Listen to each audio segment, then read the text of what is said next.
welcome to another episode of Walk of Shame down memory lane. So here's the thing about this video. This is my third time recording it. The first time, I tried to film it right after my last drunk video and it just went horribly wrong. I'm such a bitch! I made a panda think he was a penguin. I'm really drunk right now. Like, yep. The second time, it was just kind of boring and I don't want to bore you guys. She said, and I will walk 500 miles and I would walk 500 more.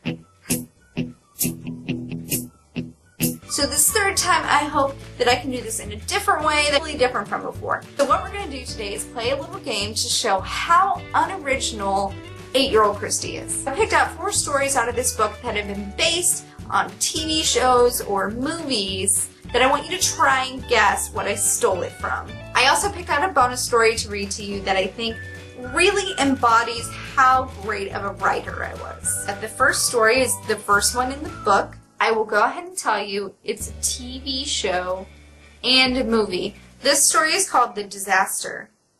Once a guy went on a plane trip to Oklahoma to Louisiana. They were scared because they saw a mammal on the wing tearing up the wires. Or that's what they saw. They said, there's an animal out there, slimy and looked gooey. But they said, just get some sleep and you'll feel better. But he and his wife couldn't. They didn't know the mammal moved to their window. And when they opened it, he looked at them, and the animal opened the window and took the wife outside and waved the pointer finger at him to say, no, no, or wrong. And she went back inside. She was shocked. So was her husband. And the plane crashed like the man warning or trying to, but they didn't listen. Now they did. But they got a little bit of burns, but they were okay. Now they will always listen to the adults that says weird stuff. They promised, because adults don't lie. Really, they don't. Here's the lying people. Kids. My favorite, a woman is able to be pulled out of an airplane and climb back in. Story number 2. This is kind of tricky. Only people who really watch the show all the time know what it's from. But I will definitely give you a hint that can help you figure out what TV show it was from. Yep. The Demon Marks of Death. A true story.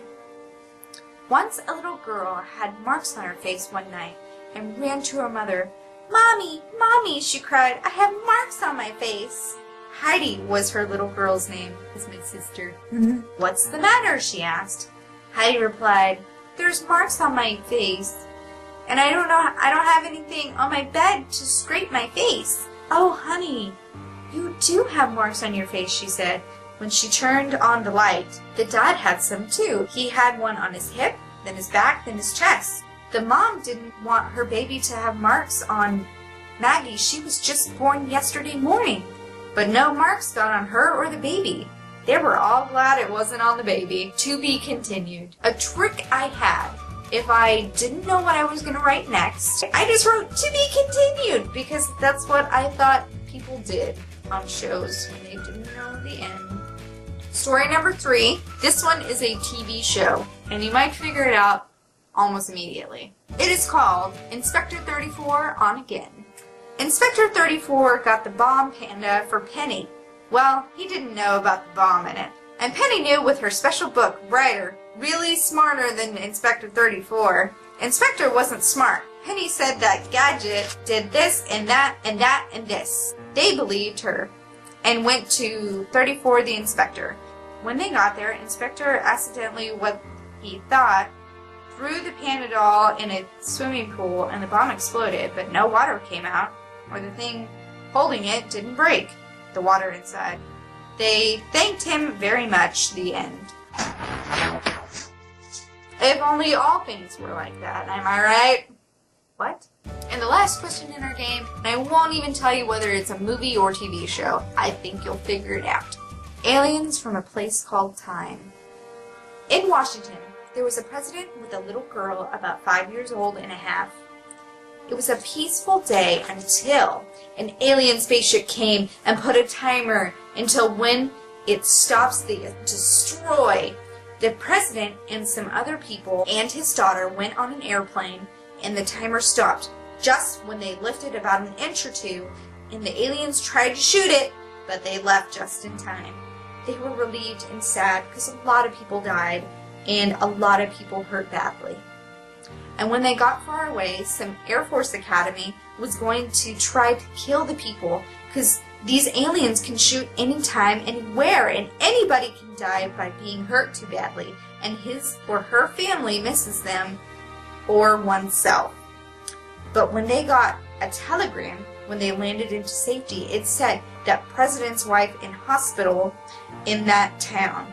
And she bled so hard when they got there. She was dead in an instant, dead as a doornail. They were very sad, just president and daughter sharing memories together, hugging and crying on each other's clothing.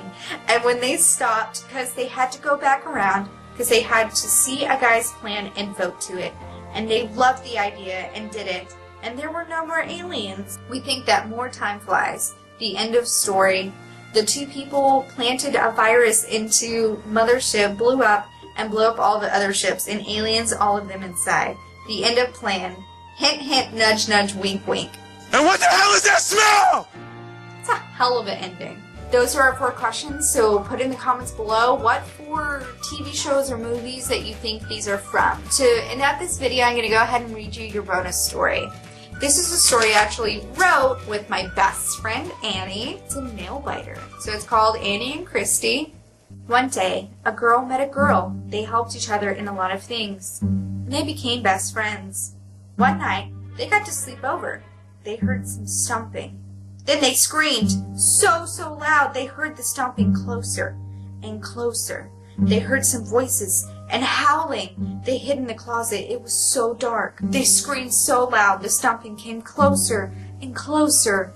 They heard the voices closer and closer. They heard something coming closer and closer. That night they had to go camping.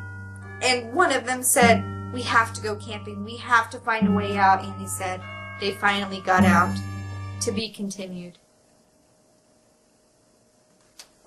I never continued it. I'm sorry. I hope you had fun, and if you want to hear any more from this gold fiber notebook, please let me know. Could be interesting to listen to. I will see you guys next week. Bye!